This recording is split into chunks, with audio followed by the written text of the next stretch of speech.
생생하게 상생하며 YTN 라디오 생생경제. 안녕하세요. YTN 라디오 생생경제 김혜민입니다. 한국토지주택공사 일부 직원들이 광명과 시흥 지역의 3기 신도시 지정 발표가 있기 전 무더기로 부동산을 매입했다는 의혹이 제기됐습니다. 참여연대와 민변은 오늘 기자회견을 열고 이게 사실이라면 공직자윤리법상 이해충돌 방지 의무 위반과 부패방지법상 업무상 비밀이용 금지 위반의 가능성이 있다고 주장했는데요. 국토교통부와 LH는 즉각 직원들에 대한 전수조사를 실시했습니다. 백이세 김형석 교수는 내일 때문에 많은 사람이 인간답게 사는지를 늘 자문한다고 합니다. 저도 생생경제에 나오는 정보와 이야기들이 많은 사람들이 사람답게 살 수 있도록 돕는지 점검하며 프로그램을 만드는데요. 주거 안정은 인간답게 살 수 있는 중요한 조건 중에 하나죠. 국민 주거 안정을 위해 일하는 LH 직원의 땅 투기라니. 땅 투기한 직원들에게 묻고 싶습니다. 당신 일 때문에 많은 사람이 인간답게 살고 있습니까? 2021년 3월 3일 YTN 라디오 생생경제 지금 시작합니다.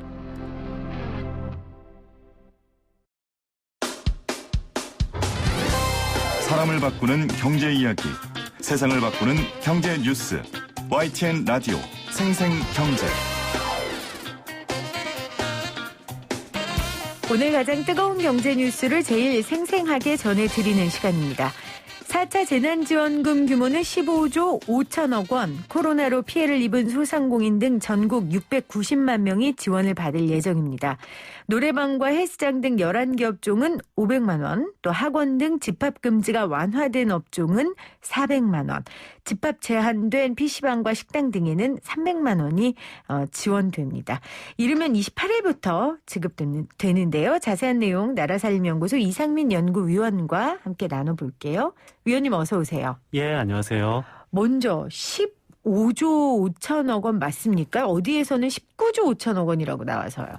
예, 15조가 맞고요. 그러니까 이 15조라는 것이 국민들이 이해하기 굉장히 좋은 그 추경 규모를 산정하는 방식이에요. 그러니까 추경 규모가 15조 원이다라는 얘기는 원래 본 예산보다 정부가 지출하는 금액이 15조 원 늘었다라고 이해가 되잖아요. 네. 그렇게 이해하시면 정확히 잘 이해를 하신 거고요. 근데 기존의 추경 규모를 산정하는 방식은 굉장히 복잡하기도 하고 이해하기 어려운 기준이었어요. 네. 그래서 제가 뭐 이런 기준을 사용하지 말고 좀 더 국민들이 직관적으로 이해할 수 있는 좀 기준을 세우자. 그래서 추경 규모가 바로 늘어난 총지출 규모를 동일하게 하자라고 주장을 했었는데요. 뭐 그게 받아들여져서 이렇게 바뀌었는지는 모르겠습니다만 아무튼 15조라고 이해하시는 것이 더 합당한 방식입니다. 그러니까 늘어난 규모가 15조 5천억 원이 더 가까운 거죠. 19조 5천억 원보다. 그렇죠. 그러니까 본 예산보다 15조 원이 늘어났다라고 알겠습니다. 이해하시면 됩니다. 자, 이 규모 자체에 대해 어떻게 평가하십니까? 그러니까 본 예산이 558조였어요. 그래서 뭐 15조 늘어났으니까 본 예산 대비로 하면 한 2.7% 늘어난 거고요. 네. 그러니까 작년 추경 기준으로 보면은 한 3.3% 더 늘어난 거예요. 그러니까 이 뭐 코로나 상황이 뭐 작년도 있었지만 올해도 지속되는 상황에서 작년 지출 규모보다 한 3.3% 증가했다라고 보면은 저는 그냥 평이한 수준이다. 라고 생각이 듭니다. 3.3% 정도 증가한 거다. 예. 그러면 생각보다 그렇게 많이 큰 규모는 아닌가 봐요. 그렇죠. 그러니까 이게 기준이 그러니까 작년 본 예산 대비가 아니라 작년 추경 이미 추경한 것에 그렇죠. 비해. 예. 그래서 저는 작년 추경을 기준으로 삼는 것이 작년보다 올해 얼마나 더 지출이 늘어났냐를 네. 더 쉽게 알 수 있는 방법이라고 생각해서요. 그러니까 작년보다 3.3% 증가한 규모다라고 하면은 맞습니다. 자, 위원님 나올 때마다 단골 질문입니다. 사실 이 부분에 대한 연구를 하시는 분이니까 이런 이야기들 또 나오고 있어요. 자, 우리 국가 채무 어떡하냐. 국가 채무가 966조 원으로 불어나고 나라 빚이 지금 100조 원을 육박한다. 이런 이야기를 어떻게 받아들여야 됩니까? 뭐 국가 부채가 뭐 늘어나는 것은 사실 뭐 당연한 거긴 하죠. 돈을 쓰니까요. 예, 돈을 쓰니까 뭐 당연히 늘어나는 것은 뭐 당연하긴 한데요. 그러니까 이게 사실 추경이라는 것이 이 민간에 이 돈을 더 푼다라는 얘기잖아요. 그러니까 민간의 돈을 풀기 위해서라면은 당연히 국가 부채를 이 시장에서 공급을 해서 그걸 통해서 발행하는 것이 그렇게 뭐 다른 OECD 국가와 비교했을 때 이렇게 오히려 좀 적은 규모다라고 보여집니다. 오히려 적은 규모다. 그럼 이 팩트는 맞습니까? 국가 채무가 966조 원, 나라 빚이 100조 원 육박한다. 예, 그것은 맞습니다. 그거는 맞고요. 네. 하지만 이 규모, 네. 그러니까 국가 채무가 이제 900조 원이니까 한 1000조 원을 육박하게 되는 거죠. 100조 원이 아니라. 1000조 원 정도 예, 예. 된다. 지금 그런 이야기입니다. 자, 9조 9천억 원은 국채 발행을 통해 마련한다고 하는데 예. 그러니까 이게 구조 조정을 하지 않고 그러니까 있는 돈들을 조금 항목을 조정하지 않고 결국 돈을 찍어내서 재정을 마련하겠다는 거잖아요. 여기에 대해 지적하는 목소리도 높아요. 일단 그 돈을 찍어내서 재정을 마련하는 건 아니고요. 그러니까 돈을 찍어낸다라는 것은 이 국채를 한국은행이 인수를 한다라면 정말 돈을 찍어내는 건데 이 한국은행이 인수하는 것이 아니라 시장에다 국채를 내다 파는 거니까 이게 뭐 시장에서 이 국채를 통해서 자금을 조달한다라고 표현하면 되는 거고요. 근데 이것이 추경을 하는 목적은 시장에다가 더 많은 자금을 이 풀기 위해서 추경을 하는 건데 그런데 다른 지출을 줄여서 또 추경을 한다. 이거보다는 시장에 더 많은 자금을 지출하는 그 고유의 목적을 위해서는 국채를 발행을 해서 추경을 하는 것이 뭐 또 합리적인 측면은 있다라는 논리는 있어요. 그런데 저는 뭐 재정 개혁을 직업으로 하는 사람으로서 이참에 좀 재정 개혁을 하는 것도 더 좋았을 텐데 재정 개혁이 좀 부족한 것에 대해서 아쉬움을 느낍니다. 재정 개혁이라는 게 구체적으로 어떤 겁니까? 그러니까 재정 개혁이라는 것은 그러니까 우리가 만약에 수입이 줄었어요. 네. 수입이 줄었으면 할 수 있는 것은 뭐 지출을 줄일 수도 있고 아니면은 빚을 내는 방법 두 가지만 있지는 않거든요. 어떤 게 또 있을 것 같아요? 빚을 내는 법, 수입을 줄이는 아니 법? 수입이 줄었어요. 아니 그래서 지출을 줄이거나 빚을 내거나 그거 말고 뭐가 있냐고요? 다른 방법이 있어요. 서랍을 뒤질 수도 있고요. 아, 비상금을 찾는 그렇죠. 거요? 오래된 코트 주머니를 찾을 수도 있고요. 아니면 조금 더 그 갖고 있는 그런 적금 통장이나 보험 통장 중에서 이렇게 너무 그러니까 이 친구가 찾아와가지고 네. 보험 가입해줘라고 해서 그렇게 필요 없는 보험도 좀 몇 개 있잖아요. 그러니까 그런 것들을 내가 수입이 준 김에 보험을 좀 해약하고 이런 식으로 가정 경제를 이 지출 구조 조정하는 방식이 있죠. 그러면 나라에서 나라도 나라 마찬가지입니다. 살림에서는요? 그러니까 나라도 우리가 네. 생각하는 것은 나라는 항상 돈이 없어서 뭐 허덕인다라고 생각이 될 수도 있는데요. 의외로 재정의 칸막이라고 해서 한쪽에는 돈이 모자르지만 한쪽에서는 돈이 넘치는 부분이 있어요. 제가 예전에 생생경제에서 어떤 장애인 고용 촉진 기금에도 한 1조 원 정도 여유자금이 있고 그리고 영화진흥기금에도 한 2천억 원 정도 여유자금이 있어서 이 돈을 장애인이나 그런 영화인들에게 사용해야 된다라는 얘기를 잠깐 한 것도 같은데요. 근데 그거 말고도 예를 들어서 국민체육진흥기금이 있어요. 그러니까 국민체육진흥기금은 뭐냐면은 그 스포츠 토토 네네. 수입금이 국민체육진흥기금으로 가는 건데요. 근데 여기에도 여유자금이 굉장히 많아요. 한 1조 원 정도 되는데.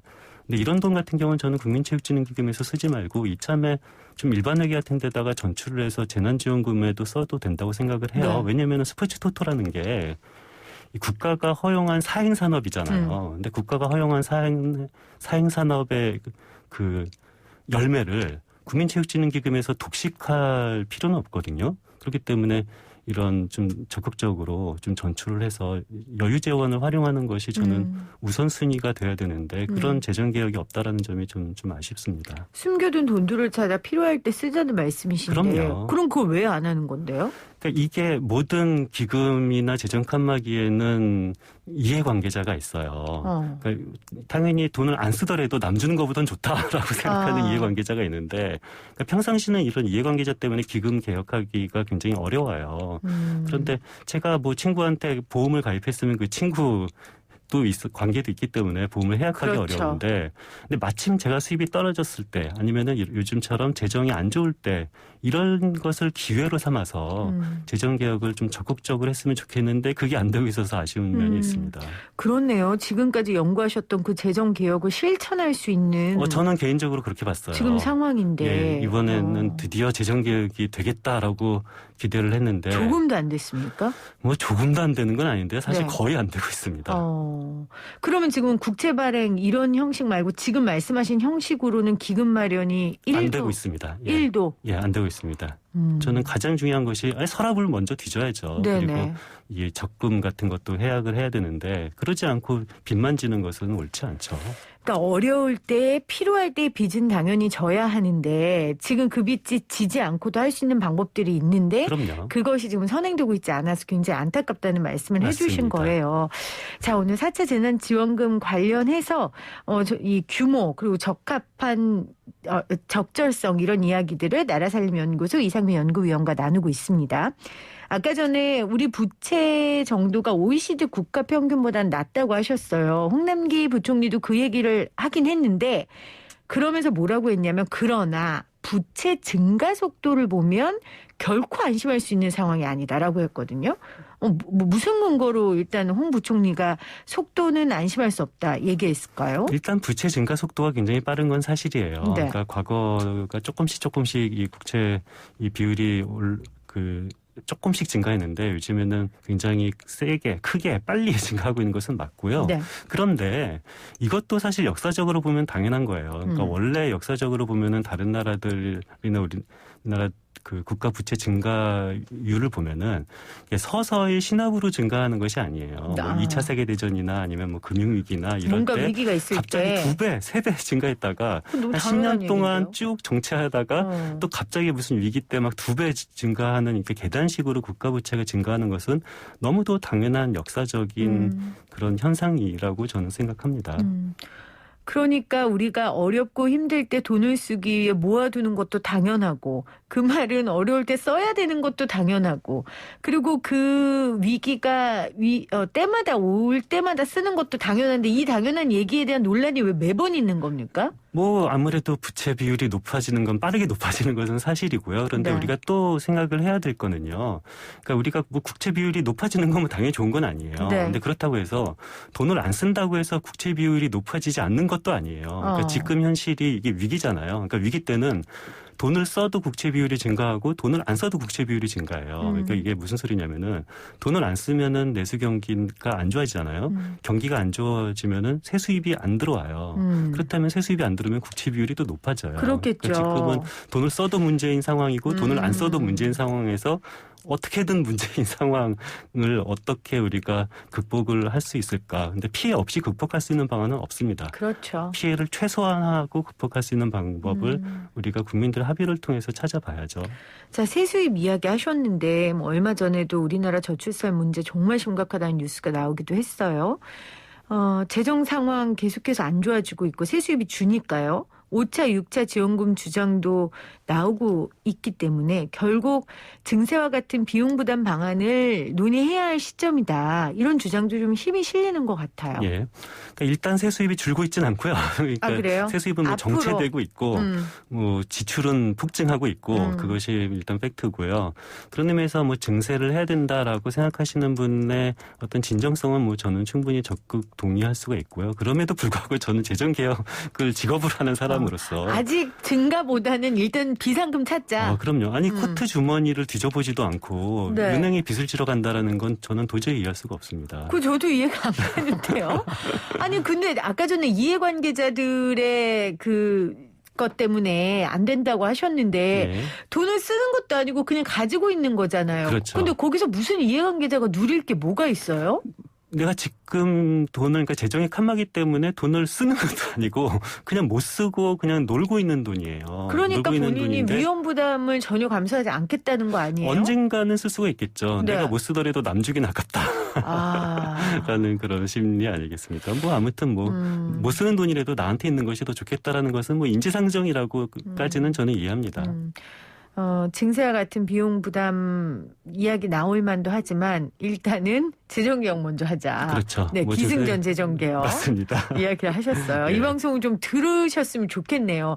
너무 어려운 방법 찾지 마시고요. 담당자분들은 일단 주머니에 있는 돈, 코트돈 먼저 뒤져서 맞습니다. 필요한 데 좀 쓰셨으면 좋겠고 그 방법을 어디에 숨어 있는지 궁금하시면 우리 나라살림연구소로 연락을 주시면 제가 그 전체 네. 기금을 전수조사를 했어요. 전수조사를 한 결과 여유자금이 많은 기금이 한 18개 정도 있다라고 판단을 하고요. 네. 네. 그 18개 있는 여유자금 전체 액수를 보니까 한 33조 원 정도 되더라고요. 근데 이 33조 원을 여기서부터는 그냥 뭐 엄밀한 건 아닌데요. 그냥 한 그 3분의 1 정도만 쓴다면은 한 10조 원 정도는 마련할 수 있는 돈이에요. 굉장히 큰 규모의 돈인 거죠. 그렇네요. 자, 오늘은 이 4차 재난지원금 누가 얼마를 가져갈 수 있는지에 대해서라기보다는 저희가 이 재원 마련과 관련된 이야기를 좀 나누고 있어요. 자세한 정보는 저희가 내일 또 준비하고 있으니까요. 여러분들 내일 좀 자세하게 들어봐 주시고, 그럼에도 오늘 좀 위원님께 여쭤보고 싶은 건 15조 원을 집행하는데도 좀 이 부분은 좀 부족했다 하는 부분이 있으세요? 예, 저는 그 버팀목 자금이라고 이름 붙여진 게 그 여행, 공연 뭐 이쪽이 코로나의 최대 피해자잖아요. 네. 이런 한 10개 업종을 선별해서 한 200만 원 정도를 지원하기로 됐는데요. 근데 200만 원은 너무 부족한 것 같아요. 이게 대상이 한 26만 개거든요. 그렇다면 한 300만 원으로 올려도 제가 계산해 보니까 한 2,600억 원 정도면은 200만 원에서 300만 원을 올릴 수 있겠더라고요. 네. 그래서 저는 최소한 이런 여행, 공연 이런 한 10개 업종 분들은 최소 300만 원 정도는 지원해야 되지 않을까라는 생각이 듭니다. 알겠습니다. 자, 소상공인 전기요금 감면 같은 것도 있었는데 저는 이거 굉장히 좋다고 생각했는데 의원님 생각은 좀 다르시다고요? 예. 그러니까 일단 이론적으로 경제 활동이 왜곡되는 지원 방식은 저는 좋은 방식이 아니라고 생각해요. 그러니까 이게 무슨 소리냐면은 네. 제가 출근하는 사무실 2개가 있는데 한쪽 사무실은 전기 난방을 하고 한쪽 사무실은 도시가스 난방을 해요. 그런데 도시가스를 지원하지 않고 전기요금만 지원하면은 저는 꼭 우리가 국가가 정책적으로 도시가스를 쓰지 말고 전기 난방을 하자라는 정책을 쓰는 건 아니잖아요. 네. 근데 그럼에도 불구하고 어떤 특정 활동만 지원을 하게 되면은 시장이 왜곡될 수가 있는 거고요. 그러니까 예를 들어서 비닐하우스 난방 방법이 있어요. 하나는 지하수 열을 이용한 난방 방식이 있고 아니면 석유나 전기를 통한 난방 방식이 있어요. 네. 그럴 경우에 실제 시장에서는 이 지하수 열 이용하는 난방이 더 쌀 수도 있고 더 친환경적일 수도 있는데 근데 전기와 석유만 국가가 지원하면은 그럼 더 비싸고 더 친환경적이지 않는 방식으로 이런 난방을 할 수가 있게 되는 거죠. 그래서 차라리 그 돈을 네. 그냥 현금으로 그냥 현금으로 지원금으로 주는 것이 더 경제적 이론적으로는 저는 더 좋다고 생각합니다. 네, 훨씬 효과도 크고요. 예. 알겠습니다. 자, 고용 한계 상황에 직면해서 생계의 기로에 놓인 한계 근로 빈곤층, 또 생계 위기 가구 대학생 같은 취약계층한테 또 생계지원금을 지원하겠다고 했어요. 한계 근로 빈곤층은 80만 가구를 대상으로 하겠다는데 80만 가구를 좀 어떻게 선정한다는 건지 이 부분도 좀 의문이긴 해요. 예, 저도 궁금합니다. 그러니까 80만 가구를 어떻게 선정하는지 모르겠고요. 근데 저는 좀 80만 가구가 좀 부족하다고 생각합니다. 그러니까 예를 들어서 그 19년 근로장려금 신청 가구가 96만 가구거든요. 그 근로장려금 신청 가구보다도 오히려 80만 가구는 적고요. 그리고 여기에 저는 최소한 기초생활보장제도 대상분들은 다 들어가야 된다고 생각하는데, 그래서 제 생각에는 기초생활보장제도 대상자, 근로장려금 신청자 플러스 알파 가 돼야 되지 않을까라고 하면은 80만 가구는 좀 부족하지 않을까? 도대체 어떻게 선정한 기준인지 저도 잘 모르겠습니다. 알고 싶습니다. 선정 기준 아직 안 나온 거죠? 예, 공개된 바는 없습니다. 내부적으로는 있겠죠. 자, 국민위로지원금 이야기도 나오고 있습니다. 청와대하고 여당에서는 긍정적으로 검토하고 홍 부총리도 보편 지원보다는 그 피해 계층을 좀 두텁게 하자 선별 지원을 피력하고 있어요. 홍 부총리 늘 지금 같은 스탠스를 보이고 있는데 국민 위로 지원금 이게 뭐예요? 사비를 털어서 주는 건 아니잖아요. 예, 그러니까 그 재난지원금처럼 그 국민들에게 그냥 특별한 그 자격들만 최소한 선정만 하고 현금으로 나눠주는 그런 형식을 국민위로지원금이라고 네이밍한 것 같은데요. 그러니까 보편 지원금 형식이죠? 이게 꼭 보편으로 갈 수도 있고 선별적으로 갈 수도 있습니다. 그런데 여기서 중요한 것은 네.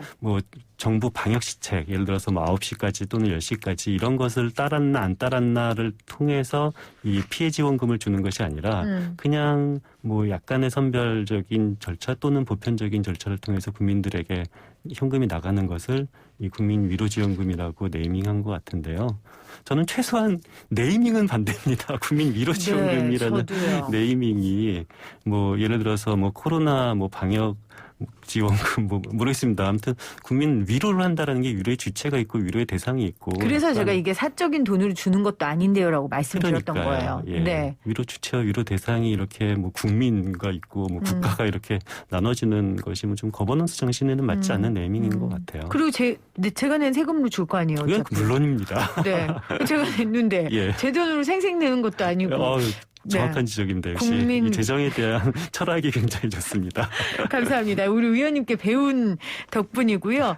정말 위원님하고 인터뷰할 때마다 쉬운 길이 있는데 왜 우린 이렇게 어렵게 돌아가지라는 생각을 정말 많이 해요. 예, 맞습니다. 그리고 정부의 살림이 크고 규모가 크다 보니까 굉장히 복잡할 것 같은데 생각해보면 굉장히 단순하고 누구나 알 수 있는 방법이 존재하더라고요. 예, 맞습니다. 재정이 어렵지 않아요. 그러니까 용어는 조금 어려운데요. 네. 논리와 보면 뭐 철학책 이런 건 어렵죠. 근데 재정은 굉장히 쉽고 간단합니다. 그렇죠. 단순하게 생각할수록 좋습니다. 특히 규모가 크니까 오히려 단순할 수도 있겠다라는 생각도 들더라고요. 맞습니다. 네, 이 인터뷰를 통해 제가 좀 배운 것처럼 다른 분들도 좀 배웠으면 합니다. 자, 지금까지 나라살림연구소 이상민 연구위원과 함께했습니다. 고맙습니다. 네, 감사합니다.